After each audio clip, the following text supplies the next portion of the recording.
Hello, everyone. Welcome to day 3, right? So today we'll be discussing chemistry.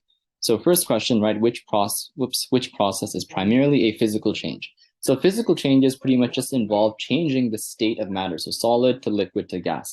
A chemical change involves changing the chemicals, right? Changing the elements that make up a specific compound.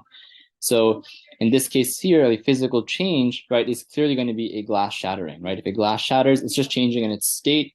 But examples of seeds growing, dough rising, a dynamite exploding, those are chemical reactions that are taking place. So D should be the correct answer.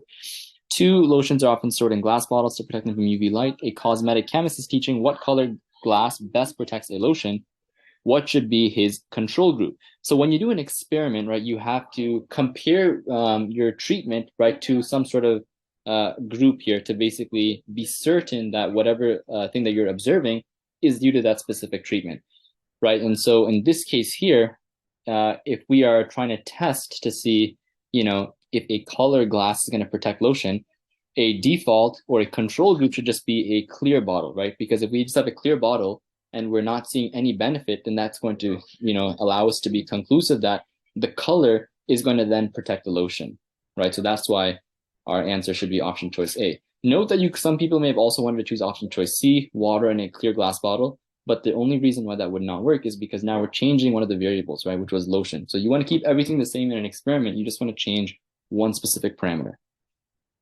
All right, 3 states. An oceanographer has 2 liquid samples and records their masses in the table below. What must be true of both samples 1 and 2? And so, right, what you can see is just because they have the same weight or same mass, that does not mean they have the same chemical composition.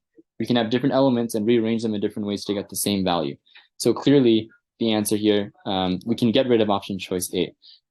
Next, the same weight. Now that's a true statement. You see 230 grams, that's true.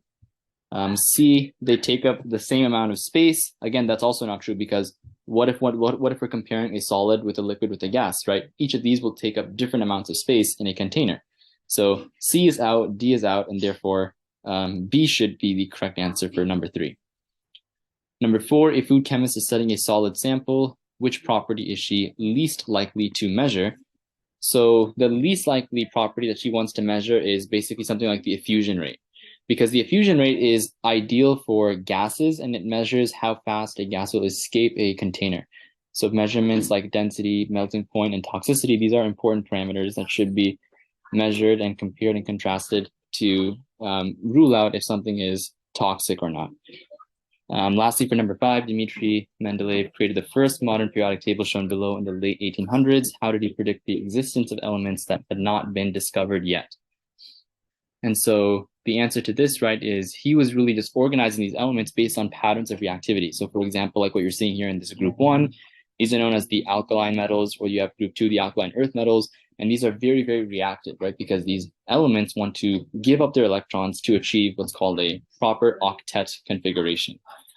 So that will wrap up day 3. So thank you and take care.